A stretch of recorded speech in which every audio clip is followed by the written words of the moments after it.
صحیح مسلم میں حدیث موجود ہے، اسما بنت ابی بکر سیدہ عائشہ کی بڑی بہن،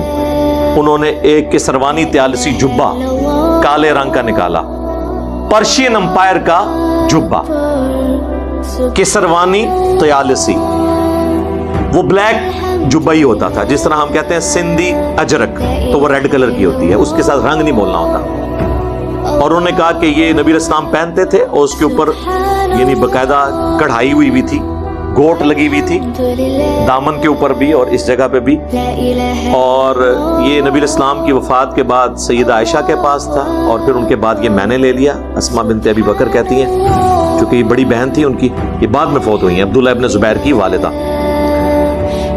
اور وہ کہتی ہیں کہ نبی علیہ السلام اسے پہنتے تھے اور ہم اس کا دھون مریضوں کو شفا کے طور پر پلاتے ہیں، یعنی نبی علیہ السلام کے تبرکات کی برکت، یہ آپ کے تبرکات کو تو ہم مانتے ہیں بشرطے کہ وہ ثابت ہوں۔ صحیح بخاری میں نہیں ہے، ام سلمہ نے جو ہے وہ ایک برتن نکالا جس میں نبی علیہ السلام کے داڑھی اور سر کے کچھ بال تھے، اور اس پورے محلے میں جب کوئی بیمار ہوتا تھا تو وہ کٹورا ام سلمہ ام المومنین سلام اللہ علیہا کے پاس بھیجتا تھا، تو وہ حضور کے بال اس میں ڈبوتی تھیں اور جو پیتا تھا اسے شفا ہو جاتی تھی۔ الحمدللہ یہ صحیح بخاری کے اندر موجود ہے۔